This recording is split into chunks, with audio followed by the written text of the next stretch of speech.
Good morning students. ಈ ದಿನ ಅಧ್ಯಾಯ 9 ಭೂಗೋಳಶಾಸ್ತ್ರ ಸಾರಿಗೆ ಮತ್ತು ಸಂಪರ್ಕ ಮಾಧ್ಯಮಗಳ ಬಗ್ಗೆ ತಿಳಿತಾ ಹೋಗೋಣ. ಸಾರಿಗೆ ಮತ್ತು ಸಂಪರ್ಕ ಮಾಧ್ಯಮಗಳು ಅಂದ್ಕೂಳೆ ನಮಗಿಲ್ಲಿ ಅರ್ಥ ಆಗುತ್ತೆ. ಒಂದು ದೇಶದ ಆರ್ಥಿಕ ಅಭಿವೃದ್ಧಿಯಲ್ಲಿ ಅಷ್ಟೇ ಯಾಕೆ ಪ್ರಪಂಚದ ಆರ್ಥಿಕ ಅಭಿವೃದ್ಧಿಯಲ್ಲಿ ಇವೆರಡು ಪಾತ್ರಗಳು ಪ್ರಮುಖ ಪಾತ್ರವನ್ನು ವಹಿಸುತ್ತವೆ ಅಂಥೇಳಿ ನಾವು ಹೇಳ್ಬೋದು. ಇವತ್ತು ಸಾರಿಗೆ ಮತ್ತು ಸಂಪರ್ಕಗಳು ಎರಡೂ ಸಹ ಜೀವನಾಡಿಗಳಿದ್ದ ಹಾಗೆ, ಅಂದರೆ ಒಂದು ದೇಶದ ಅಭಿವೃದ್ಧಿಯಲ್ಲಿ ಪ್ರಮುಖ ಪಾತ್ರವನ್ನು ವಹಿಸುತ್ತವೆ ಅಂತ ಸಹ ಇಲ್ಲಿ ನಾವು ನೋಡ್ತಾ ಹೋಗ್ಬೋದು. ಹಾಗಾದರೆ ಸಾರಿಗೆ ಮತ್ತು ಸಂಪರ್ಕ ಮಾಧ್ಯಮಗಳು ಇರುವಂಥ ವ್ಯತ್ಯಾಸವೇನು ಅಂತ ನಾವು ನೋಡ್ತಾ ಹೋದರೆ, ಸಾರಿಗೆ ಎಂದರೆ ಸರಕುಗಳು ಮತ್ತು ಜನರನ್ನು ಒಂದು ಸ್ಥಳದಿಂದ ಮತ್ತೊಂದು ಸ್ಥಳಕ್ಕೆ ಸಾಗಿಸುವುದು ಎಂದರ್ಥ. ಸಂಪರ್ಕ ಎಂದರೆ ಸಮಾಚಾರ ಅಥವಾ ವರ್ತಮಾನಗಳನ್ನು ಒಂದು ಕಡೆಯಿಂದ ಮತ್ತೊಂದು ಕಡೆಗೆ ರವಾನಿಸುವುದು ಎಂದರ್ಥ ಆಗುತ್ತೆ. ಹಾಗಾದರೆ ಮಾನವನ ನಾಗರಿಕತೆ ಬೆಳೆದಂತೆಲ್ಲ ಸಾರಿಗೆ ಸಂಪರ್ಕಗಳು ಸಹ ಏನಾಗ್ತಾಯಿದೆ, ಇವತ್ತು ಬೆಳೀತಾ ಬಂದಿವೆ. 20ನೇ ಶತಮಾನದಲ್ಲಂತೂ ವಿಜ್ಞಾನ ಮತ್ತು ತಂತ್ರಜ್ಞಾನದ ಬೆಳವಣಿಗೆಯಿಂದಾಗಿ ಸಾರಿಗೆ ಮತ್ತು ಸಂಪರ್ಕ ಸಾಧನಗಳಲ್ಲಿ ಅತ್ಯಂತ ತ್ವರಿತಗತಿಯಲ್ಲಿ ಕ್ರಾಂತಿಕಾರಿ ಉಂಟಾಗಿದೆ ಅಂತ ಹೇಳ್ಬೋದು. ಇಂದು ಈ ಸಾಧನಗಳಿಂದಾಗಿ ಪ್ರಪಂಚವು ಸಂಕುಚಿತವಾಗುತ್ತಿದೆ. ಅಷ್ಟೇ ಅಲ್ಲ, ಭೂಮಿ, ನೀರು ಮತ್ತು ವಾಯುಮಂಡಲಗಳಲ್ಲಿ ಸಾರಿಗೆ ಮತ್ತು ಸಂಪರ್ಕ ಸಾಧನಗಳು ಒದಗ್ತಾ ಇವೆ. ಅದರಲ್ಲೂ ಭಾರತದಲ್ಲಿ ಇವು ಜೀವನಾಡಿಗಳಾಗಿವೆ ಅಂತ ನಾವಿಲ್ಲಿ ಹೇಳ್ತಾ ಹೋಗ್ಬೋದು. ಹಾಗಾದರೆ ಇಲ್ಲಿ ನಾವು ನೋಡ್ತಾ ಹೋಗೋಣ. ಪ್ರಥಮವಾಗಿ ನಾವು ನೋಡ್ತಾ ಹೋದರೆ, ಈ ಸಾರಿಗೆ ಮತ್ತು ಸಂಪರ್ಕ ಮಾಧ್ಯಮಗಳಲ್ಲಿ ಕಂಡುಬರುವಂತೆ ಕಲಿಕಾಂಶಗಳು ಯಾವ್ಯಾವ ಕಲಿಕಾಂಶಗಳನ್ನು ಒಳಗೊಂಡಿದೆ ಅಂತ ನಾವು ನೋಡ್ತಾ ಹೋದರೆ, ಸಾರಿಗೆಯ ಅರ್ಥ ಮತ್ತು ಪ್ರಾಮುಖ್ಯತೆ, ಭಾರತದಲ್ಲಿ ಸಾರಿಗೆ ವಿಧಾನಗಳು, ಭೂ ಸಾರಿಗೆ ಮತ್ತು ವಿಧಗಳು, ಜಲ ಸಾರಿಗೆ ಮತ್ತು ವಿಧಗಳು, ವಾಯು ಸಾರಿಗೆ ಮತ್ತು ವಿಧಗಳು, ಸಂಪರ್ಕ ಮಾಧ್ಯಮ ಅರ್ಥ, ಪ್ರಾಮುಖ್ಯತೆ ಮತ್ತು ವಿಧಗಳನ್ನು ಒಳಗೊಂಡಿದೆ. ಪ್ರಥಮವಾಗಿ ಸಾರಿಗೆಯ ಅರ್ಥ ಪ್ರಾಮುಖ್ಯತೆ ಬಗ್ಗೆ ತಿಳಿತಾ ಹೋದರೆ, ಸರಕು ಸೇವೆ ಮತ್ತು ಪ್ರಯಾಣಿಕರನ್ನು ಒಂದು ಕಡೆಯಿಂದ ಮತ್ತೊಂದೆಡೆಗೆ ಸಾಗಿಸುವುದನ್ನು ಸಾರಿಗೆ ಅಂತೇಳಿ ಕರಿತಾ ಇದ್ದೀವಿ. ಇದು ಸ್ಥಳ ಮತ್ತು ಕಾಲದ ಉಪಯುಕ್ತತೆ ಪೂರೈಸುತ್ತದೆ ಅಂತ ಹೇಳ್ಬೋದು.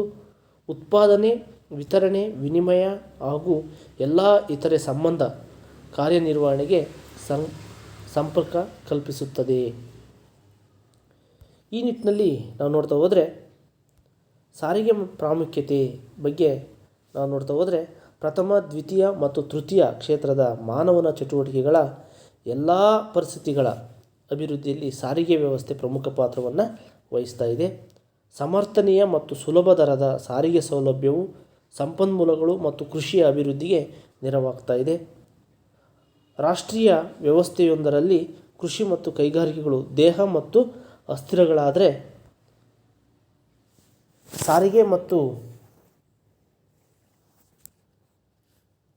ಸಂಪರ್ಕ ಮಾಧ್ಯಮಗಳ ಜಾಲವು ರಕ್ತನಾಳಗಳಿದ್ದಂತೆ ಎಂಬ ಒಂದು ನಾಣ್ಣುಡಿ ಇದೆ. ಈ ನಾಣ್ಣುಡಿಯಂತೆ ಸಮರ್ಥನೀಯ ಮತ್ತು ಸುಲಭ ದರದ ಸಾರಿಗೆ ಸೌಲಭ್ಯವು ಅಂದರೆ ಸಂಪನ್ಮೂಲಗಳು ಮತ್ತು ಕೃಷಿಯ ಅಭಿವೃದ್ಧಿ ನೆರವಾಗ್ತಾ ಇದೆ. ಇದು ಕೈಗಾರಿಕಾ ಪ್ರಗತಿಗೆ ಉತ್ತೇಜನ, ಮಾರುಕಟ್ಟೆಯ ವಿಸ್ತರಣೆ, ವಿದೇಶಿ ವಿನಿಮಯ, ವಿದೇಶಿ ವ್ಯಾಪಾರದ ವೃದ್ಧಿ, ಉದ್ಯೋಗ ಸೃಷ್ಟಿ, ಜನರ ಆದಾಯ ಮತ್ತು ಜೀವನ ಮಟ್ಟದ ಸುಧಾರಣೆ, ಪ್ರವಾಸೋದ್ಯಮಕ್ಕೆ ಪ್ರೋತ್ಸಾಹ ಮತ್ತು ರಕ್ಷಣಾ ಪಡೆಗೂ ಸಹ ನೆರವಾಗ್ತಾ ಇದೆ ಅಂತ ಸಹ ಇಲ್ಲಿ ಹೇಳಲಾಗ್ತಾ ಇದೆ. ಹಾಗಾದರೆ ಸಾರಿಗೆ ವಿಧಗಳನ್ನು ನಾವಿಲ್ಲಿ ನೋಡ್ತಾ ಹೋಗೋಣ. ಸಾರಿಗೆ ವಿಧಗಳು ಅಂದ್ಕೂಳೆ ಭಾರತದ ವಿವಿಧ ಸಾರಿಗೆ ಮಾಧ್ಯಮಗಳನ್ನು ತಿಳಿಯಲು ಈ ಕೆಳಕಂಡ ಚಾರ್ಟನ್ನು ನಾವು ನೋಡ್ತಾ ಹೋಗೋಣ. ಇದರಲ್ಲಿ 3 ವಿಧಗಳು ಕಂಡುಬರ್ತಿದ್ದಾವೆ: ಭೂ ಸಾರಿಗೆ, ಜಲ ಸಾರಿಗೆ, ವಾಯು ಸಾರಿಗೆ. ಭೂ ಸಾರಿಗೆಯಲ್ಲಿ ರಸ್ತೆ ಸಾರಿಗೆ, ರೈಲು ಸಾರಿಗೆ, ಕೊಳವೆ ಮಾರ್ಗಗಳು ಕಂಡುಬರ್ತಾ ಇವೆ. ಜಲ ಸಾರಿಗೆಯಲ್ಲಿ ಒಳನಾಡಿನ ಜಲ ಸಾರಿಗೆ, ಸಾಗರ ಜಲ ಸಾರಿಗೆ. ವಾಯು ಸಾರಿಗೆಯಲ್ಲಿ ರಾಷ್ಟ್ರೀಯ ವಾಯು ಸಾರಿಗೆ, ಅಂತಾರಾಷ್ಟ್ರೀಯ ವಾಯು ಸಾರಿಗೆ ಅಂತೇಳಿ ಕಂಡುಬರ್ತಾ ಇದೆ. ಹಾಗಾದರೆ ಪ್ರಥಮವಾಗಿ ಭೂ ಸಾರಿಗೆ ಅಂತ ನಾವು ತೆಗೆದುಕೊಂಡ್ರೆ, ಅಂದರೆ ಭೂ ಸಾರಿಗೆ ಅಂದ್ಕೊಳ್ಳೆ ನಮಗೆ ಗೊತ್ತಾಗುತ್ತೆ ರಸ್ತೆ ಮೇಲೆ ಸಾಗಿಸುವಂತಹ ಸಾರಿಗೆ. ರಸ್ತೆ ಸಾರಿಗೆ ಅಂದರೆ ರಸ್ತೆ ಮೇಲೆ ಏನೆಲ್ಲ ವಸ್ತುಗಳನ್ನು ಯಾವ ರೀತಿ ಎಲ್ಲೆಲ್ಲಿ ನಾವು ಸಾಗಿಸ್ತೀವಿ, ರಸ್ತೆ ಸಾರಿಗೆಯ ಪ್ರಕಾರಗಳೆಷ್ಟು ಅಂತ ನಾವು ನೋಡ್ತಾ ಹೋದರೆ, ರಸ್ತೆ ಸಾರಿಗೆಯ ಪ್ರಾಮುಖ್ಯತೆ ಏನು ಅಂತ ನಾವು ನೋಡ್ತಾ ಹೋದರೆ, ರಸ್ತೆಗಳು ಬಹು ಪ್ರಾಚೀನ ಹಾಗೂ ಸಾರ್ವತ್ರಿಕವಾದದ್ದು ಅಂತ ಹೇಳ್ಬೋದು. ಅವು ಒಂದು ದೇಶದ ಆರ್ಥಿಕ ಅಭಿವೃದ್ಧಿಯಲ್ಲಿ ಮಹತ್ತರವಾದಂಥ ಒಂದು ಪಾತ್ರವನ್ನು ವಹಿಸುತ್ತವೆ. ಭಾರತವು ಹಳ್ಳಿ ಪ್ರಧಾನ ದೇಶ ಹಾಗೂ ಕೃಷಿ ಪ್ರಧಾನ ರಾಷ್ಟ್ರ ಅಂತೇಳಿ ಹೇಳಲಾಗ್ತದೆ. ಈ ನಿಟ್ಟಿನಲ್ಲಿ ನಾವು ನೋಡ್ತಾ ಹೋದರೆ ದೇಶದ ಕೃಷಿ ಮತ್ತು ಗ್ರಾಮೀಣ ಕೈಗಾರಿಕೆಗಳ ಪ್ರಗತಿಗಾಗಿ ರಸ್ತೆಗಳು ಅತ್ಯಂತ ಮಹತ್ವವಾದದ್ದು. ರಸ್ತೆಗಳನ್ನು ಅರಣ್ಯ ಮತ್ತು ಗುಡ್ಡಗಾಡುಗಳಲ್ಲಿಯೂ ಸಹ ನಿರ್ಮಿಸಬಹುದು. ಬಹುದೂರದ ಅಥವಾ ಎಲ್ಲೋ ಇರುವ ಸ್ಥಳಗಳನ್ನು ಪಟ್ಟಣ ಮತ್ತು ನಗರಗಳೊಂದಿಗೆ ಸಂಪರ್ಕಿಸುತ್ತವೆ. ಅಂದರೆ ಸಂಪರ್ಕಿಸಲಿಕ್ಕೆ ರಸ್ತೆಗಳು ಉಪಯುಕ್ತವಾಗಿವೆ. ರೈಲು ಸಂಚಾರ, ಬಂದರು ಮತ್ತು ವಿಮಾನ ನಿಲ್ದಾಣಗಳ ಸಂಪರ್ಕವನ್ನು ಕಲ್ಪಿಸುತ್ತವೆ. ಪ್ರವಾಸೋದ್ಯಮ, ವ್ಯಾಪಾರ ಮತ್ತು ವಾಣಿಜ್ಯ ಹಾಗೂ ಕೈಗಾರಿಕಾ ಅಭಿವೃದ್ಧಿಗೆ ಹೆಚ್ಚು ನೆರವಾಗ್ತವೆ. ರಕ್ಷಣಾ ಇಲಾಖೆಯಲ್ಲಿ ಅದರಲ್ಲೂ ಗಡಿ ಪ್ರದೇಶಗಳಲ್ಲಿ ರಸ್ತೆಗಳು ಹೆಚ್ಚು ಉಪಯುಕ್ತವಾಗಿವೆ ಅಂತ ಸಹ ನಾವಿಲ್ಲಿ ನೋಡ್ತಾ ಹೋಗ್ಬೋದು. ಈ ನಿಟ್ಟಿನಲ್ಲಿ ನಾವು ನೋಡ್ತಾ ಹೋದರೆ ರಸ್ತೆಗಳ ಪ್ರಕಾರಗಳನ್ನು ನೋಡ್ತಾ ಹೋಗೋಣ. ರಸ್ತೆಗಳ ಪ್ರಕಾರಗಳಲ್ಲಿ 2 ವಿಧಗಳಾಗಿ ವಿಂಗಡಿಸಲಾಗಿದೆ. ಒಂದನೇದು ಪಕ್ಕಾ ರಸ್ತೆಗಳು ಮತ್ತು ಕಚ್ಚಾ ರಸ್ತೆಗಳು ಅಂತೇಳಿ. ಪಕ್ಕಾ ರಸ್ತೆಗಳು ಅಂದರೆ ಇವು ಸಿಮೆಂಟ್, ಕಾಂಕ್ರೀಟ್ ಅಥವಾ ಡಾಂಬರಿನಿಂದ ನಿರ್ಮಿಸಲ್ಪಟ್ಟಿವೆ. ಕಚ್ಚೆ ರಸ್ತೆ ಅಂದ್ಕೊಳ್ಳೆ ಇವತ್ತು ಗ್ರಾಮೀಣ ಪ್ರದೇಶದಲ್ಲಿ ನಾವು ಅತಿ ಹೆಚ್ಚು ಕಚ್ಚೆ ರಸ್ತೆಗಳನ್ನು ನೋಡ್ತಾ ಇದ್ದೀವಿ. ಇವು ಜಲ್ಲಿ ಮತ್ತು ಮಣ್ಣುಗಳಿಂದ ನಿರ್ಮಿಸಿದ ರಸ್ತೆಗಳಾಗಿದ್ದು ಅವು ಹೆಚ್ಚಾಗಿ ಗ್ರಾಮೀಣ ಪ್ರದೇಶದಲ್ಲಿಯೇ ಕಂಡುಬರ್ತಾಯಿವೆ. ಇವುಗಳನ್ನು ಸುಧಾರಣೆ ಮಾಡಲು ಹಲವು ಕ್ರಮಗಳನ್ನು ಕೈಗೊಳ್ಳಲಾಗ್ತಾಯಿದೆ. ಈ ದಿಶೆಯಲ್ಲಿ ಪ್ರಧಾನಮಂತ್ರಿಗಳ ಗ್ರಾಮ ಸಡಕ್ ಯೋಜನೆಯನ್ನು ಹಮ್ಮಿಕೊಳ್ಳಲಾಗ್ತಾಯಿದೆ. ಇದರ ಅಡಿಯಲ್ಲಿ ಕಚ್ಚಾ ರಸ್ತೆಗಳನ್ನು ಪಕ್ಕಾ ರಸ್ತೆಗಳನ್ನಾಗಿ ಇವತ್ತು ನಿರ್ಮಿಸಲಾಗ್ತಾ ಇದೆ. ಆಗ ರಸ್ತೆಗಳ ಪ್ರಕಾರಗಳಲ್ಲಿ ನಿರ್ಮಾಣ ಮತ್ತು ನಿರ್ವಹಣೆಗಳನ್ನು ಆಧರಿಸಿ ರಸ್ತೆಗಳನ್ನು ಕೆಳಕಂಡಂತೆ 5 ಪ್ರಕಾರಗಳಾಗಿ ವಿಂಗಡಿಸಲಾಗ್ತಾ ಇದೆ. ಒಂದನೇದು ಸುವರ್ಣ ಚತುಷ್ಕೋನ ಮತ್ತು ಸೂಪರ್ ಹೆದ್ದಾರಿಗಳು, ರಾಷ್ಟ್ರೀಯ ಹೆದ್ದಾರಿಗಳು, ರಾಜ್ಯ ಹೆದ್ದಾರಿಗಳು, ಜಿಲ್ಲಾ ರಸ್ತೆಗಳು ಮತ್ತು ಗ್ರಾಮೀಣ ರಸ್ತೆಗಳು ಅಂಥೇಳಿ 5 ಭಾಗಗಳಾಗಿ ವಿಂಗಡಿಸಲಾಗ್ತಾ ಇದೆ. ಅಂದರೆ 5 ಭಾಗಗಳನ್ನಾಗಿ 5 ಪ್ರಕಾರಗಳಾಗಿ ವಿಂಗಡಿಸಲಾಗಿದೆ. ಹಾಗಾದರೆ ಪ್ರಥಮವಾಗಿ ಸುವರ್ಣ ಚತುಷ್ಕೋನ ಮತ್ತು ಸೂಪರ್ ಹೆದ್ದಾರಿಗಳ ಬಗ್ಗೆ ತಿಳಿತಾ ಹೋಗೋಣ. ಇದೊಂದು 4 ರಿಂದ 6 ಪಥಗಳ ಉತ್ತಮ ರಸ್ತೆಗಳ ರಚನಾ ಯೋಜನೆಯಾಗಿದೆ. ಅಂದರೆ 4 ರಿಂದ 6 ರಸ್ತೆಗಳನ್ನು ಒಳಗೊಂಡಿದೆ. ಇದು ಪ್ರಪ್ರಥಮವಾಗಿ 1999ರಲ್ಲಿ ಆರಂಭವಾಗುತ್ತೆ. ಈ ಹೆದ್ದಾರಿ ಜಾಲವು ದೇಶದ ಪ್ರಮುಖ ನಗರ, ಸಾಂಸ್ಕೃತಿಕ ಮತ್ತು ಕೈಗಾರಿಕಾ ಕೇಂದ್ರಗಳನ್ನು ಸಂಪರ್ಕಿಸ್ತಾ ಇವೆ. ಅಷ್ಟೇ ಅಲ್ಲ, ಇದು ದೆಹಲಿಯಿಂದ ಜೈಪುರ, ಅಹಮದಾಬಾದ್ನಿಂದ ಸೂರತ್, ಮುಂಬೈಯಿಂದ Pune, Bengaluru to Chennai, Visakhapatnam to Bhubaneswar, Kolkata to Allahabad, Kanpur to ದೆಹಲಿಗಳೊಂದಿಗೆ ಸಂಪರ್ಕವನ್ನು ಕಲ್ಪಿಸುವುದು ಅಂತಲೂ ಸಹ ಇಲ್ಲಿ ಹೇಳಲಾಗ್ತಾ ಇದೆ. ನಂತರ ಸೂಪರ್ ಹೆದ್ದಾರಿಯನ್ನು 2 ವಿಧಗಳಾಗಿ ವಿಂಗಡಿಸಲಾಗ್ತಾ ಇದೆ. ಒಂದನೇದು ಉತ್ತರ ದಕ್ಷಿಣ ಕಾರಿಡಾರ್. ಇದು ಶ್ರೀನಗರದಿಂದ ಕನ್ಯಾಕುಮಾರಿವರೆಗೆ, ಅಂದರೆ ತಲೆಯ ಭಾಗದಿಂದ ಕೆಳಭಾಗದವರೆಗೆ, ಕೆಳಭಾಗ ಅಂದರೆ ನಮ್ಮ ಭಾರತದ ತಲೆಭಾಗ ಜಮ್ಮು ಕಾಶ್ಮೀರ, ಅಂದರೆ ಶ್ರೀನಗರದಿಂದ ಹಿಡಿದು ಕನ್ಯಾಕುಮಾರಿ ತಳಭಾಗದವರೆಗೆ ವಿಸ್ತರಿಸಿದೆ. ಪೂರ್ವ ಪಶ್ಚಿಮ ಕಾರಿಡಾರ್ ಅಂತ ಬಂದರೆ ಇದು ಅಸ್ಸಾಂನ ಸಿಲ್ಚಾರ್ನಿಂದ ಗುಜರಾತ್ನ ಪೋರ್ಬಂದರ್ನವರೆಗೆ ಹಬ್ಬಿದೆ. ಇವು ಅನೇಕ ಪ್ರಮುಖ ನಗರ, ಕೈಗಾರಿಕಾ ಕೇಂದ್ರಗಳು ಮತ್ತು ಬಂದರುಗಳನ್ನು ಸಂಪರ್ಕಿಸುತ್ತವೆ. ಈ ಹೆದ್ದಾರಿಗಳ ನಿರ್ಮಾಣ ಮತ್ತು ನಿರ್ವಹಣಾ ಕಾರ್ಯವು ಕೇಂದ್ರ ಲೋಕೋಪಯೋಗಿ ಇಲಾಖೆ ಆದಂತಹ CPWD ಅಂತ ಕರಿತೀವಿ, CPWDಗೆ ಸೇರಿರುತ್ತೆ. ನಂತರ ನಾವು ನೋಡ್ತಾ ಹೋದರೆ 2ನೇದು ರಾಷ್ಟ್ರೀಯ ಹೆದ್ದಾರಿಗಳು. ಈ ರಾಷ್ಟ್ರೀಯ ಹೆದ್ದಾರಿಗಳು ಈ ಪ್ರಮುಖ ರಸ್ತೆಗಳು ರಾಜ್ಯಗಳ ರಾಜಧಾನಿಯಿಂದ ಹಿಡಿದು ಪ್ರಮುಖ ಬಂದರು, ರಾಷ್ಟ್ರೀಯ ಪ್ರಾಮುಖ್ಯತೆಯುಳ್ಳ ಮುಖ್ಯ ನಗರ ಮತ್ತು ಪಟ್ಟಣಗಳೊಂದಿಗೆ ಸಂಪರ್ಕವನ್ನು ಕಲ್ಪಿಸ್ತಾ ಇವೆ. ಇವುಗಳ ನಿರ್ಮಾಣ ಮತ್ತು ನಿರ್ವಹಣೆಯು ಭಾರತ ರಾಷ್ಟ್ರೀಯ ಹೆದ್ದಾರಿ ಪ್ರಾಧಿಕಾರ NHAIಗೆ ಸಂಬಂಧಿಸಿದೆ. ನಂತರ ನಾವು ನೋಡ್ತಾ ಹೋದರೆ ರಾಜ್ಯ ಹೆದ್ದಾರಿಗಳನ್ನು ನಾವಿಲ್ಲಿ ನೋಡ್ತಾ ಹೋಗೋಣ. ನೋಡಿ, ಇಲ್ಲಿ ನಮಗೆ ಈ ಪಿಕ್ಚರ್ ಮೂಲಕ ಗೊತ್ತಾಗುತ್ತೆ. ಜಿಲ್ಲಾ ಕೇಂದ್ರ, ರಾಷ್ಟ್ರೀಯ ಹೆದ್ದಾರಿ, ನಂತರ ರಾಜ್ಯ ಹೆದ್ದಾರಿ. ರಾಜ್ಯದಿಂದ ಜಿಲ್ಲೆಯಿಂದ ರಾಷ್ಟ್ರೀಯ ಹೆದ್ದಾರಿ ಸಂಪರ್ಕವನ್ನು ಕಲ್ಪಿಸುವಂಥದ್ದು. ರಾಜ್ಯ ಹೆದ್ದಾರಿಗಳು ಇವು ರಾಜ್ಯ ರಾಜಧಾನಿಯೊಂದಿಗೆ ಜಿಲ್ಲಾ ಕೇಂದ್ರ ಮತ್ತು ರಾಷ್ಟ್ರೀಯ ಹೆದ್ದಾರಿಗಳಿಗೆ ಸಂಪರ್ಕಿಸಲ್ಪಡುತ್ತವೆ. ಇವುಗಳ ನಿರ್ಮಾಣ ಮತ್ತು ನಿರ್ವಹಣೆಯು ರಾಜ್ಯದ ಲೋಕೋಪಯೋಗಿ ಇಲಾಖೆ PWDಗೆ ಸೇರಿದೆ ಅಂತಲೂ ಸಹ ಇಲ್ಲಿ ಹೇಳಲಾಗ್ತಾ ಇದೆ. ನಂತರ ಜಿಲ್ಲಾ ರಸ್ತೆಗಳನ್ನು ನಾವು ನೋಡ್ತಾ ಹೋಗೋಣ. ಜಿಲ್ಲಾ ರಸ್ತೆಗಳು ನೋಡಿ, ಇಲ್ಲಿ ಜಿಲ್ಲಾ ಪಂಚಾಯತ್, ತಾಲೂಕು ಕೇಂದ್ರ ಮತ್ತು ರಾಜ್ಯ ಹೆದ್ದಾರಿಗಳು ಕಂಡುಬರ್ತದವೆ. ಈ ಜಿಲ್ಲಾ ರಸ್ತೆಗಳು ಇವುಗಳ ನಿರ್ವಹಣೆಯು ಜಿಲ್ಲಾ ಪಂಚಾಯತಿಗೆ ಸೇರಿರುತ್ತೆ. ಇವು ತಾಲೂಕು ಕೇಂದ್ರಗಳನ್ನು ರಾಜ್ಯ ಹೆದ್ದಾರಿ, ರೈಲು ಸಾರಿಗೆ ಮೊದಲಾದವುಗಳೊಂದಿಗೆ ಸಂಪರ್ಕಿಸುತ್ತವೆ. ನಂತರ ನಾವು ನೋಡ್ತಾ ಹೋಗೋಣ ಗ್ರಾಮೀಣ ರಸ್ತೆಗಳು. ಇವು ಪ್ರತಿ ಹಳ್ಳಿಗಳನ್ನು ಪರಸ್ಪರ ಸಂಪರ್ಕಿಸುವುದಲ್ಲದೆ ಪಟ್ಟಣ ಮತ್ತು ಮಾರುಕಟ್ಟೆ ಕೇಂದ್ರಗಳೊಂದಿಗೆ ಸಂಪರ್ಕವನ್ನು ಕಲ್ಪಿಸುವವು. ಇವುಗಳಲ್ಲಿ ಬಹಳಷ್ಟು ಕಚ್ಚಾ ರಸ್ತೆಗಳಾಗಿದ್ದು ಮಳೆಗಾಲದಲ್ಲಿ ಸಂಚಾರ ತುಂಬ ಕಷ್ಟ. ಇವುಗಳನ್ನು ಪಕ್ಕ ರಸ್ತೆಗಳಾಗಿ ಪರಿವರ್ತಿಸುವ ಯತ್ನ ಇವತ್ತಿಗೂ ಸಾಗ್ತಾ ಇದೆ. ಅಂದರೆ ಕಚ್ಚಾ ರಸ್ತೆಗಳನ್ನು ಶುದ್ಧ ರಸ್ತೆಗಳನ್ನಾಗಿ, ಪಕ್ಕ ರಸ್ತೆಗಳನ್ನಾಗಿ ಇವತ್ತು ಏನು ಮಾಡ್ತಾ ಇದೆ, ಹಲವಾರು ಯೋಜನೆಗಳೊಂದಿಗೆ ಗ್ರಾಮೀಣ ಪ್ರದೇಶದಲ್ಲಿ ಪಕ್ಕ ರಸ್ತೆಗಳನ್ನಾಗಿ ನಿರ್ಮಾಣ ಇವತ್ತಿನ ದಿನ ಕಂಡುಬರ್ತಾ ಇದೆ. ಈ ನಿಟ್ಟಿನಲ್ಲಿ ನಮಗೆ ಇಲ್ಲಿ ತಿಳಿದಿರುವಂತೆ ರಾಷ್ಟ್ರೀಯ ಹೆದ್ದಾರಿಯು ಭಾರತದಲ್ಲಿ ಅತಿ ಉದ್ದವಾದದ್ದು ಅಂತ ಹೇಳ್ಬೋದು. ಮನಾಲಿ ಲೇಹ ರಸ್ತೆಯು ಪ್ರಪಂಚದಲ್ಲಿ ಅತಿ ಎತ್ತರದಲ್ಲಿರುವಂತಹ ರಸ್ತೆ ಅಂತಲೂ ಸಹ ನಾವಿಲ್ಲಿ ಹೇಳ್ತಾ ಹೋಗ್ಬೋದು. ನಂತರ ನಾವು ನೋಡ್ತಾ ಹೋಗೋಣ ರಸ್ತೆಯ ಪ್ರಕಾರಗಳಲ್ಲಿ ಗಡಿ ರಸ್ತೆಗಳು. ಗಡಿ ರಸ್ತೆಗಳು ಅಂದ್ಕೊಳ್ಳಿ, ಗಡಿ ಭಾಗ ಕರ್ನಾಟಕದ, ಇವತ್ತು ನಾವು ಹೇಳ್ತೀವಿ ನಮ್ಮ ಕರ್ನಾಟಕದ ಗಡಿ ಭಾಗ, ಆಂಧ್ರ ಪ್ರದೇಶದ ಗಡಿ ಭಾಗ, ಅಷ್ಟೇ ಯಾಕೆ ನಮ್ಮ ದೇಶದ ಗಡಿ ಭಾಗ ಅಂತೇಳಲ್ವ. ಇವತ್ತು ಗಡಿ ಭಾಗಗಳಲ್ಲಿ ಇವತ್ತು ಸೈನಿಕರು ಏನು ಮಾಡ್ತಾರೆ, ಆ ಗಡಿ ಭಾಗಗಳನ್ನು ಕಾಯ್ತಾರೆ, ನಮ್ಮ ದೇಶವನ್ನು ರಕ್ಷಣೆಯನ್ನು ಮಾಡೋದನ್ನು ಇವತ್ತು ನಾವು ನೋಡ್ತಾ ಇದ್ದೀವಿ ಅಲ್ವಾ.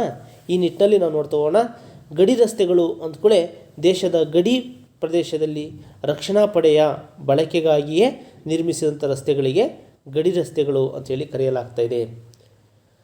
ಅಂದರೆ ದೇಶದ ಗಡಿ ಪ್ರದೇಶದಲ್ಲಿ ರಕ್ಷಣಾ ಪಡೆಯ ಬಳಕೆಗಾಗಿಯೇ ನಿರ್ಮಿಸಿದ ರಸ್ತೆಗಳಿಗೆ ಗಡಿ ರಕ್ಷಣೆಗಳು ಅಥವಾ ಗಡಿ ರಕ್ಷಣಾ ರಸ್ತೆಗಳು ಅಂತೇಳಿ ಕರೆಯಲಾಗುತ್ತೆ. ಇವು ಪಾಕಿಸ್ತಾನ, ಈಗಂದರೆ ನೆರೆಹೊರೆಯ ರಾಷ್ಟ್ರಗಳು, ಅಂದರೆ ಭಾರತದ ನೆರೆಹೊರೆಯ ರಾಷ್ಟ್ರಗಳು ಯಾವುವು, ನೈಬರಿಂಗ್ ಕಂಟ್ರೀಸ್ ಅಂತ ಕರಿತೀವಿ. ಅಂತಹ ನೆರೆಹೊರೆಯ ರಾಷ್ಟ್ರಗಳು ಅಂತ ನಾವು ನೋಡ್ತಾ ಹೋದರೆ 4 ದಿಕ್ಕುಗಳಲ್ಲೂ ಸಹ ನಾವು ಹೇಳ್ತಾ ಹೋಗಿದ್ದೆ ಇಂದಿನ ತರಗತಿಯಲ್ಲಿ. ಇಲ್ಲಿ ಪಾಕಿಸ್ತಾನ, ನೇಪಾಳ, ಭೂತಾನ, ಬಾಂಗ್ಲಾದೇಶ ಮತ್ತು ಮಯನ್ಮಾರ್ಗಳಿಗೆ ಹೊಂದಿಕೊಂಡ ಭಾರತದ ಗಡಿ ಉದ್ದಕ್ಕೂ ಕಂಡುಬರ್ತಾ ಇವೆ. ಇವುಗಳ ನಿರ್ಮಾಣ ಮತ್ತು ನಿರ್ವಹಣೆಯು ಗಡಿ ರಸ್ತೆ ಅಭಿವೃದ್ಧಿ ಪ್ರಾಧಿಕಾರಕ್ಕೆ ಸೇರಿರುತ್ತದೆ. ನಂತರ ರೈಲು ಸಾರಿಗೆ ಬಗ್ಗೆ ನಾವು ನೋಡ್ತಾ ಹೋಗೋಣ. ರೈಲು ಸಾರಿಗೆ ಪ್ರಾಮುಖ್ಯತೆ, ರೈಲು ಸಾರಿಗೆಯಿಂದ ಏನೆಲ್ಲ ನಮಗೆ ಅನುಕೂಲ ಆಗ್ತಾ ಇದೆ ಇವತ್ತಿನ ದಿವಸ ಅಂತ ನಾವು ನೋಡ್ತಾ ಹೋದರೆ, ಇವತ್ತು ರೈಲು ಸಾರಿಗೆನೇ ಇಲ್ಲ ಅಂತ ಹೇಳಿದರೆ ವಸ್ತುಗಳನ್ನು, ಜನಗಳನ್ನು ನಾವು ಸಾಗಿಸ್ಲಿಕ್ಕೆ ದೇಶ ವಿದೇಶಗಳಿಗೆ ಒಂದು ಕಡೆಯಿಂದ ಮತ್ತೊಂದು ಕಡೆಗೆ ಸಾಗಿಸ್ಲಿಕ್ಕೆ ಆಗ್ತಾ ಇರಲಿಲ್ಲ. ರಸ್ತೆ ಸಾರಿಗೆಯಿಂದ ಒಂದರಿಂದ ಮಾತ್ರ ನಾವೇನನ್ನೂ ಸಹ ವಸ್ತುಗಳನ್ನಾಗಲಿ ಮಾನವರನ್ನಾಗಲಿ ಸಾಗಿಸ್ಲಿಕ್ಕೆ ಸಾಧ್ಯ ಇಲ್ಲ. ರೈಲು ಸಾರಿಗೆ ಇವತ್ತು ಮಹತ್ತರವಾದಂಥ ಒಂದು ದೇಶದ ಅಭಿವೃದ್ಧಿಯಲ್ಲಿ ಪ್ರಮುಖ ಪಾತ್ರವನ್ನು ವಹಿಸ್ತಾ ಇದೆ ಅಂತೇಳಿ ನಾವು ಹೇಳ್ಬೋದು. ಹಾಗಾದರೆ ಇಲ್ಲಿ ರೈಲು ಸಾರಿಗೆ ಅಂದ್ಕೊಳ್ಳೆ, ರೈಲು ಮಾರ್ಗಗಳು ಭಾರತದ ಮತ್ತೊಂದು ಪ್ರಮುಖ ಭೂ ಸಾರಿಗೆ ಮಾಧ್ಯಮ. ಅವು ಭಾರವಾದ ಸರಕು ಮತ್ತು ಅಧಿಕ ಸಂಖ್ಯೆಯ ಪ್ರಯಾಣಿಕರನ್ನು ದೂರದ ಸ್ಥಳಗಳಿಗೆ ಸಾಗಿಸಲು ಹೆಚ್ಚು ಉಪಯುಕ್ತವಾದವು ಅಂತ ಸಹ ಇಲ್ಲಿ ಹೇಳಲಾಗ್ತದೆ. ಅವು ಕೃಷಿ, ಕೈಗಾರಿಕೆ ಮತ್ತು ಭಾರತದ ಆರ್ಥಿಕತೆಯ ಅಭಿವೃದ್ಧಿಯಲ್ಲಿ ಮಹತ್ವದ ಪಾತ್ರವನ್ನು ವಹಿಸ್ತಾ ಇವೆ. ಅಲ್ಲದೆ ದೇಶದ ವ್ಯಾಪಾರ ಮತ್ತು ಪ್ರವಾಸೋದ್ಯಮದ ಬೆಳವಣಿಗೆಗೂ ನೆರವಾಗುವು ಅಂತ ಸಹ ಇಲ್ಲಿ ಹೇಳ್ಬೋದು. ಹಾಗಾದರೆ ಭಾರತದಲ್ಲಿ ರೈಲು ಸಾರಿಗೆ ನಿರ್ಮಾಣವು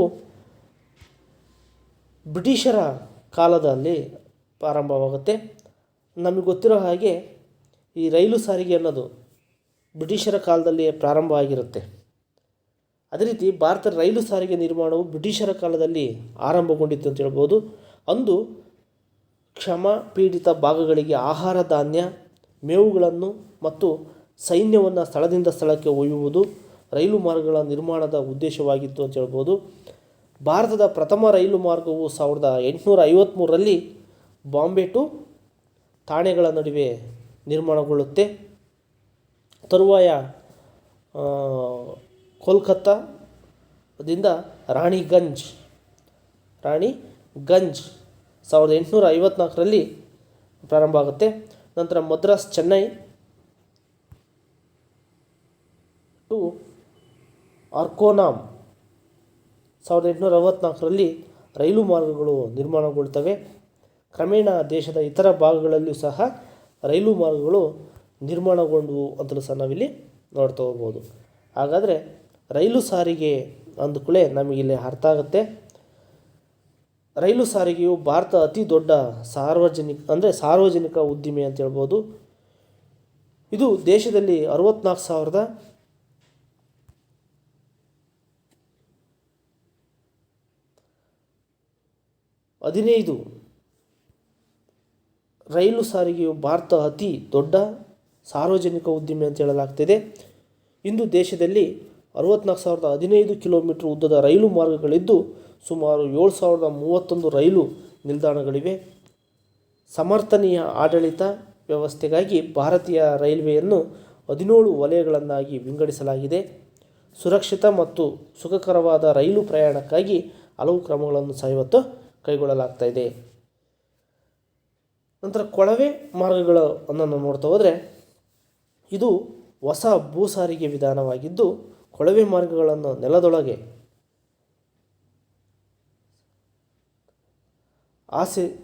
ಆಸಿಸಲಾಗಿರುತ್ತದೆ. ವಿಶೇಷವಾಗಿ ಕಚ್ಚಾ ತೈಲವನ್ನು ತೈಲ ಶುದ್ಧೀಕರಣ ಕೇಂದ್ರಗಳಿಗೆ, ನೈಸರ್ಗಿಕ ಅನಿಲ ಹಾಗೂ ಕೆಸರು ರೂಪದಲ್ಲಿ ಖನಿಜಗಳನ್ನು ಸಾಗಿಸಲು ಕೊಳವೆ ಮಾರ್ಗಗಳನ್ನು ಬಳಸಲಾಗ್ತಾ ಇದೆ. ಹಾಗಾದರೆ ಭಾರತ ಒಟ್ಟು 35,676 ಕಿಲೋಮೀಟರ್ ಉದ್ದದ ಕೊಳವೆ ಮಾರ್ಗಗಳು ಮತ್ತು ಕಂಡುಬರ್ತಾ ಇದೆ. ನಂತರ ನಾವು ನೋಡ್ತಾ ಹೋದರೆ ಜಲ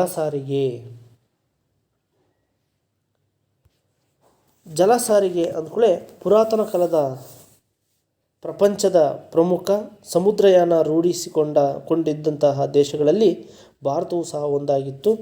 ಜಲಸಂಚಾರವು ಹಡಗು ಮತ್ತು ದೋಣಿಗಳಿಂದ ನೌಕಾಯಾನ ಸೌಲಭ್ಯವನ್ನು ಕಲ್ಪಿಸಲಾಗ್ತಾ ಇದೆ. ಇದರಲ್ಲಿ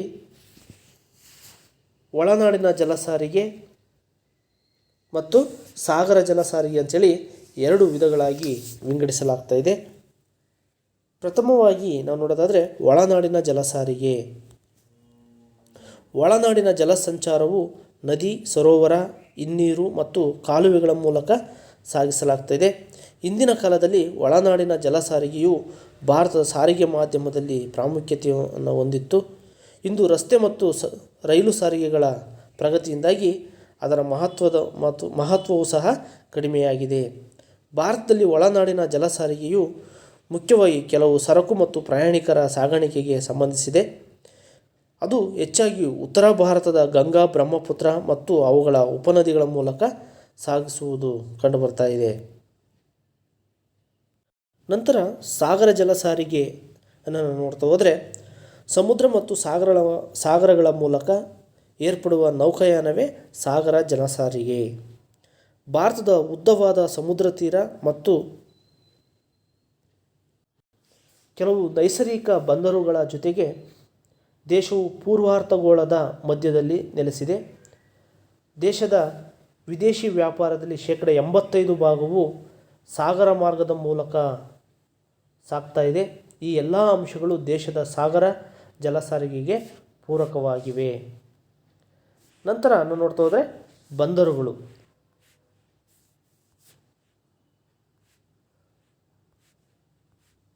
ಬಂದರುಗಳು ಅಂದುಕೂಳೆ ಸರಕು ತುಂಬಲು ಮತ್ತು ಇಳಿಸುವುದಕ್ಕಾಗಿ ಹಡಗು ತಂಗುವ ಸ್ಥಳವೇ ಬಂದರು. ಇವು ಭೂಮಾರ್ಗ ಮತ್ತು ಸಮುದ್ರ ಮಾರ್ಗಗಳು ಸಂಬಂಧಿಸುವ ಸ್ಥಳ. ಭಾರತದಲ್ಲಿ ಹಲವು ಬಂದರುಗಳಿವೆ. ಅವುಗಳನ್ನು ಪ್ರಮುಖ, ಮಧ್ಯಮ ಮತ್ತು ಸಣ್ಣ ಪ್ರಮಾಣದ ಬಂದರುಗಳೆಂದು ವಿಂಗಡಿಸಲಾಗಿದೆ. ಪ್ರಮುಖ ಬಂದರುಗಳು ದೊಡ್ಡ ಹಡಗುಗಳು ತಂಗುವ ಲಂಗರು ಸ್ಥಳ, ಬಂದರು ಕಟ್ಟೆ ಹಾಗೂ ಸರಕುಗಳನ್ನು ತುಂಬುವ ಮತ್ತು ಇಳಿಸುವ ಅಗತ್ಯ ಆಧುನಿಕ ಸೌಲಭ್ಯಗಳನ್ನು ಹೊಂದಿರುತ್ತವೆ. ಭಾರತದಲ್ಲಿ 14 ಪ್ರಮುಖ ಬಂದರುಗಳಿವೆ. ಅವುಗಳಲ್ಲಿ 6 ಪಶ್ಚಿಮ ತೀರದಲ್ಲಿ ಮತ್ತು ಉಳಿದ 7 ಪೂರ್ವ ತೀರದಲ್ಲಿ ನೆಲೆಸಿವೆ. ಮತ್ತೊಂದು ಪ್ರಮುಖ ಬಂದರು ಅಂಡಮಾನ್ ಮತ್ತು ನಿಕೋಬಾರ್ ದ್ವೀಪದಲ್ಲಿದೆ.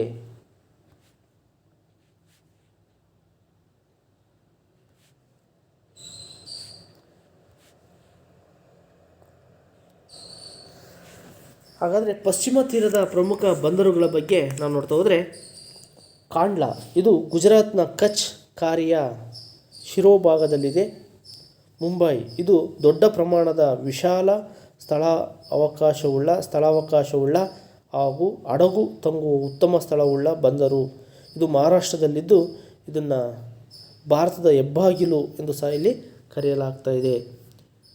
ಜವಾಹರ್ಲಾಲ್ ಬಂದರು, ಹಿಂದೆ ಇದನ್ನು ನವಶೇವಾ ಬಂದರು ಅಂತ ಕರೆಯಲಾಗ್ತಾ ಇತ್ತು.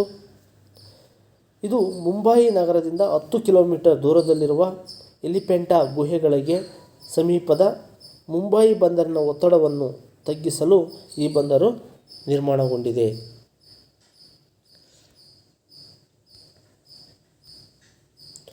ನಂತರ ಮರ್ಮಗೋವಾ ಇದು ಗೋವಾ ರಾಜ್ಯದ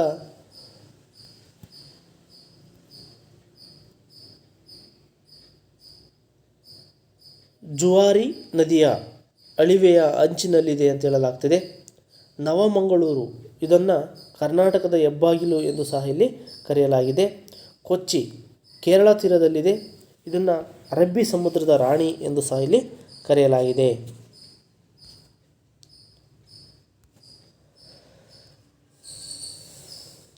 ನಂತರ ಪೂರ್ವ ತೀರದ ಸಮುದ್ರ ಬಂದರುಗಳನ್ನು ನಾವು ನೋಡ್ತಾ ಹೋದರೆ, ಪೂರ್ವ ತೀರದ ಪ್ರಮುಖ ಬಂದರುಗಳನ್ನು ಇಲ್ಲಿ ನೋಡ್ತಾ ಹೋಗೋಣ. ತುತುಕುಡಿ ಇದು ತಮಿಳುನಾಡಿನ ಕರಾವಳಿಯ ಆಗ್ನೇಯ ಭಾಗದಲ್ಲಿ ನೆಲೆಸಿದೆ. ಚೆನ್ನೈ ಇದು ತಮಿಳುನಾಡಿನಲ್ಲಿರುವ ಅತಿ ಆಳವಾದ ಬಂದರು ಅಂತ ಸಹ ಕರೆಯಲಾಗ್ತಿದೆ. ಇದೊಂದು ಕೃತಕ ರೇವು ಉಳ್ಳದ್ದು. ಎನ್ನೋರ್ ಚೆನ್ನೈ ಬಂದರಿನ ಒತ್ತಡವನ್ನು ಕಡಿಮೆ ಮಾಡುವ ಉದ್ದೇಶದಿಂದ ಇದನ್ನು ನಿರ್ಮಿಸಲಾಗಿದೆ. ಚೆನ್ನೈ ಬಂದರಿನಿಂದ ಉತ್ತರ ಭಾಗದಲ್ಲಿದೆ. ವಿಶಾಖಪಟ್ಟಣ ಇದೊಂದು ಭೂಭಾಗದಿಂದ ಸುತ್ತುವರಿದ ಆಳವಾದ ಮತ್ತು ಸಂರಕ್ಷಿತ ಬಂದರು. ಆಂಧ್ರ ಪ್ರದೇಶದ ಕರಾವಳಿಯಲ್ಲಿದೆ. ಪಾರಾಬಂದರ್ ಇದು ಒಡಿಶಾದ ಮಹಾನದಿ ಮುಖ ಭಾಗದಲ್ಲಿರುವ ಬಂದರು. ಆಲ್ಡಿಯಾ ಅಂತಲೂ ಕರಿಬೋದು. ಇದು ಹೂಗ್ಲಿ ಮತ್ತು ಆಲ್ಡಿ ನದಿಗಳ ಸಂಗಮ ಸ್ಥಳದಲ್ಲಿ ನೆಲೆಸಿದೆ. ಕೋಲ್ಕತ್ತಾ ಬಂದರಿಗೆ ಪ್ರವೇಶಿಸಲಾಗದ ದೊಡ್ಡ ಪ್ರಮಾಣದ ಹಡಗುಗಳು ಈ ಬಂದರಿಗೆ ಪ್ರವೇಶಿಸುವವು. ಕೋಲ್ಕತ್ತಾ ಹೂಗ್ಲಿ ನದಿಯ ಎಡದಂಡೆಯಲ್ಲಿದ್ದು ಭಾರತದ ನದಿ ದಂಡೆಯ ಬಂದರಾಗಿದೆ ಅಂತ ಹೇಳಲಾಗ್ತಿದೆ. ಭಾರತದ 2ನೇ ದೊಡ್ಡ ಬಂದರು ಸಮುದ್ರಯಾನದಲ್ಲಿ ನಡೆಯುವ ವ್ಯಾಪಾರ ಕಾರ್ಯನಿರ್ವಹಿಸುವ ಆಗ್ನೇಯ ಏಷ್ಯಾದ ದೊಡ್ಡ ಬಂದರಾಗಿದ್ದು, ಹೂಗ್ಲಿ ನದಿಯಿಂದ ಆಗಾಗ್ಗೆ ಹೂಳು ತುಂಬಿಕೊಳ್ಳುವುದರಿಂದ ಹಡಗು ಸಂಚಾರಕ್ಕೆ ತೊಂದರೆಯಾಗುವುದು. ಹೀಗಾಗಿ ಹೂಳು ತೆಗೆಯುವ ಕಾರ್ಯ ಅವಶ್ಯಕವಾಗಿದೆ ಅಂತಲೂ ಸಹ ಇಲ್ಲಿ ಹೇಳಲಾಗ್ತಾ ಇದೆ. ನಂತರ ನಾವು ನೋಡ್ತಾ ಹೋದರೆ, ನಂತರ ಪೋರ್ಟ್ ಬ್ಲೇರ್ ಇದು ಭಾರತದ ಕೇಂದ್ರಾಡಳಿತ ಪ್ರದೇಶಗಳಲ್ಲಿ ಒಂದಾದ ಅಂಡಮಾನ್ ಮತ್ತು ನಿಕೋಬಾರ್ ದ್ವೀಪದಲ್ಲಿದೆ. ನಂತರ ನಾವು ವಾಯು ಸಾರಿಗೆ ಬಗ್ಗೆ ನೋಡ್ತಾ ಹೋಗೋಣ. ವಾಯು ಸಾರಿಗೆ ಇದು ಅತ್ಯಂತ ವೇಗಯುತ ಸಾರಿಗೆ ಮಾಧ್ಯಮ. ಪ್ರಯಾಣಿಕರು ಮತ್ತು ಟಪಾಲು ಸಾಗಿಸಲು ಬಹಳ ಸಂಪರ್ಕವಾದಂತಹ ಸಾರಿಗೆ ಸೌಲಭ್ಯವನ್ನು ಒಳಗೊಂಡಿದೆ. ಸಮರ, ಪ್ರವಾಹ, ಭೂಕಂಪಗಳಂತಹ ತುರ್ತು ಪರಿಸ್ಥಿತಿಗಳಿಗೆ ಇದು ಬಹು ಉಪಯುಕ್ತವಾಗಿದ್ದು, ಭಾರತವು ವಿಶಾಲವಾದ ದೇಶವಾಗಿದ್ದು ವಾಯು ಸಾರಿಗೆ ಅಭಿವೃದ್ಧಿಗೆ ಅಗತ್ಯವಾದ ಎಲ್ಲ ಪೂರಕ ಅಂಶಗಳನ್ನು ಹೊಂದಿದೆ ಅಂತ ಹೇಳ್ಬೋದು. ಇಂದು ಭಾರತದಲ್ಲಿ 2 ಪ್ರಮುಖ ವಾಯು ಸಂಚಾರ ಸಂಸ್ಥೆಗಳಿವೆ. ಅವುಗಳನ್ನು ನಾವು ನೋಡ್ತಾ ಹೋದರೆ, ಏರ್ ಇಂಡಿಯಾ ನೋಡಿ,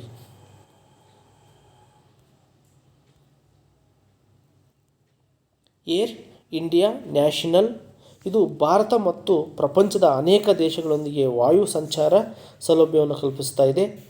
ಎರಡನೇದು ಇಂಡಿಯನ್ ಏರ್ಲೈನ್ಸ್, ಇದು ದೇಶದೊಳಗೆ ವಾಯು ಸಂಚಾರ ಕಲ್ಪಿಸುವುದರ ಜೊತೆಗೆ ನೆರೆಹೊರೆ ದೇಶಗಳಿಗೂ ಸಂಪರ್ಕವನ್ನು ಕಲ್ಪಿಸುವುದು. ಇತ್ತೀಚಿನವರೆಗೂ ಭಾರತದ ವಾಯು ಸಾರಿಗೆ ಸಾರ್ವಜನಿಕ ವಲಯಕ್ಕೆ ಸೇರಿತ್ತು ಅಂತ ಹೇಳ್ಬೋದು. ಆದರೆ ಈಗ ನಿಯಮಿತ ಪರವಾನಗಿ ಪಡೆದ ಖಾಸಗಿ ಸಂಸ್ಥೆಗಳು ವಾಯು ಸಂಚಾರ ಸೇವೆಯನ್ನು ನೀಡ್ತಾ ಇವೆ. ಉದಾಹರಣೆಗೆ ನಾವು ನೋಡ್ತಾ ಹೋದರೆ ಜೆಟ್ ಏರ್ವೇಸ್, ಸಹಾರಾ, ಪ್ಯಾರಾಮೌಂಟ್ ವಾಯುಯಾನ ಸಂಸ್ಥೆಗಳು ಇತ್ಯಾದಿಗಳು ಸಹ ಸೇರಿಕೊಂಡಿವೆ. ನಂತರ ವಿಮಾನ ನಿಲ್ದಾಣಗಳ ಬಗ್ಗೆ ನಾವು ಇಲ್ಲಿ ನೋಡ್ತಾ ಹೋಗೋಣ. ಭಾರತದಲ್ಲಿ 141 ವಿಮಾನ ನಿಲ್ದಾಣಗಳಿವೆ. ಅವುಗಳಲ್ಲಿ 28 ಅಂತಾರಾಷ್ಟ್ರೀಯ ವಿಮಾನ ನಿಲ್ದಾಣ, 88 ದೇಶೀಯ ಮತ್ತು 25 ವಾಯುಪಡೆಗೆ ಸೇರಿದ ಗಡಿ ಭದ್ರತಾ ವಿಮಾನ ನಿಲ್ದಾಣಗಳಾಗಿವೆ. ಕೆಲವು ಅಂತಾರಾಷ್ಟ್ರೀಯ ವಿಮಾನ ನಿಲ್ದಾಣಗಳು ಈ ಕೆಳಕಂಡಂತೆ ಕಂಡುಬರ್ತವೆ. ಒಂದನೇದು ಇಂದಿರಾ ಗಾಂಧಿ ಅಂತಾರಾಷ್ಟ್ರೀಯ ವಿಮಾನ ನಿಲ್ದಾಣ ದೆಹಲಿ, ಛತ್ರಪತಿ ಶಿವಾಜಿ ಅಂತಾರಾಷ್ಟ್ರೀಯ ವಿಮಾನ ನಿಲ್ದಾಣ ಮುಂಬೈ, ನೇತಾಜಿ ಸುಭಾಷ್ ಚಂದ್ರ ಬೋಸ್ ಅಂತಾರಾಷ್ಟ್ರೀಯ ವಿಮಾನ ನಿಲ್ದಾಣ ಕೋಲ್ಕತ್ತಾ, ಅಣ್ಣಾ ಅಂತಾರಾಷ್ಟ್ರೀಯ ವಿಮಾನ ನಿಲ್ದಾಣ ಚೆನ್ನೈ, ಕೆಂಪೇಗೌಡ ಅಂತಾರಾಷ್ಟ್ರೀಯ ವಿಮಾನ ನಿಲ್ದಾಣ ಬೆಂಗಳೂರು, ರಾಜೀವ್ ಗಾಂಧಿ ಅಂತಾರಾಷ್ಟ್ರೀಯ ವಿಮಾನ ನಿಲ್ದಾಣ ಹೈದರಾಬಾದ್. ಮುಂದುವರೆದಂತೆ ಶ್ರೀ ಗುರು ರಾಮದಾಸ್ ಜಿ ಅಂತಾರಾಷ್ಟ್ರೀಯ ವಿಮಾನ ನಿಲ್ದಾಣ ಅಮೃತ್ಸರ, ಲೋಕಪ್ರಿಯ ಗೋಪಿನಾಥ್ ಬೋರ್ಡೋಲೋಯಿ ಅಂತಾರಾಷ್ಟ್ರೀಯ ವಿಮಾನ ನಿಲ್ದಾಣ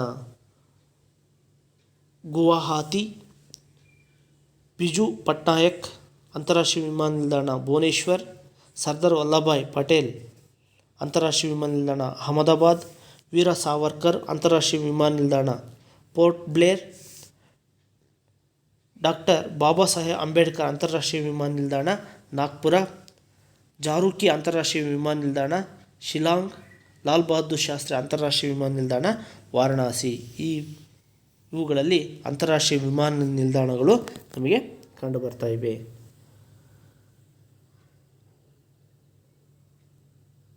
ಮುಂದುವರಿದಂತೆ ಸಂಪರ್ಕ ಮಾಧ್ಯಮಗಳು ಅಂದ್ಕೊಳ್ಳೆ ನಮಗಿಲ್ಲಿ ಒಂದು ತಿಳಿತಾ ಹೋಗುತ್ತೆ. ಒಬ್ಬರಿಂದ ಮತ್ತೊಬ್ಬರಿಗೆ ಅಥವಾ ಸ್ಥಳದಿಂದ ಸ್ಥಳಕ್ಕೆ ಸಮಾಚಾರಗಳನ್ನು ವಿನಿಮಯ ಮಾಡಿಕೊಳ್ಳುವುದನ್ನು ಸಂಪರ್ಕ ಮಾಧ್ಯಮ ಅಂತೇಳಿ ಕರೆಯಲಾಗ್ತದೆ. ಮಾನವನಿಗೆ ಇದೇನು ಹೊಸದಲ್ಲ. ಪ್ರಾಚೀನ ಕಾಲದಲ್ಲೂ ಸಮಾಚಾರದ ರವಾನೆಗಾಗಿ ಪಕ್ಷಿ ಮತ್ತು ಪ್ರಾಣಿಗಳನ್ನು ಸಹ ಬಳಕೆ ಮಾಡಿಕೊಳ್ಳಲಾಗ್ತಾ ಇತ್ತು ಅಂತ ಸಹ ಇಲ್ಲಿ ಹೇಳಲಾಗ್ತದೆ. ಇದರ ಪ್ರಾಮುಖ್ಯತೆ ಏನು ಅಂತ ನಾವು ನೋಡ್ತಾ ಹೋದರೆ,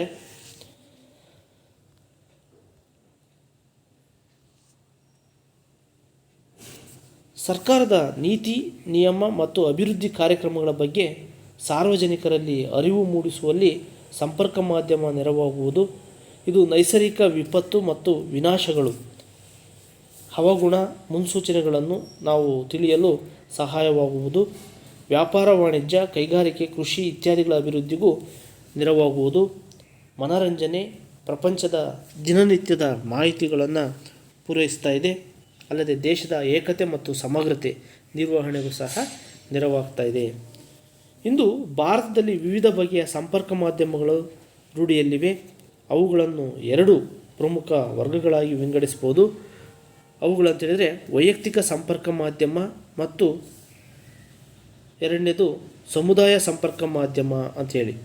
ಈ ರೀತಿ ಅಂಚೆ, ಟೆಲಿಗ್ರಾಫ್, ಟೆಲಿಫೋನ್, ಫ್ಯಾಕ್ಸ್, ಇಮೇಲ್, ಅಂತರ್ಜಾಲ, ಸೆಮಿನಾರ್ ಇತ್ಯಾದಿಗಳು ವೈಯಕ್ತಿಕ ಮಾಧ್ಯಮಗಳಾಗಿವೆ. ವೃತ್ತಪತ್ರಿಕೆ ಮತ್ತು ನಿಯತಕಾಲಿಕೆಗಳು, ಆಕಾಶವಾಣಿ, ದೂರದರ್ಶನ, ಪುಸ್ತಕಗಳು ಮುಂತಾದವುಗಳು ಸಂಪರ್ಕ ಮಾಧ್ಯಮಗಳಾಗಿವೆ ಅಂತಲೂ ಸಹ ನಾವಿಲ್ಲಿ ನೋಡ್ತಾ ಹೋಗ್ಬೋದು. ನೋಡಿ, ಈ ರೀತಿ ಸಂಪರ್ಕ ಮಾಧ್ಯಮಗಳು. ಇಷ್ಟು ವಿಡಿಯೋ ಇವತ್ತಿಗೆ ಸಾಕು. ಮುಂದಿನ ವಿಡಿಯೋವನ್ನು ಮುಂದಿನ ತರಗತಿಯಲ್ಲಿ ನೋಡ್ತಾ ಹೋಗೋಣ. Thank you.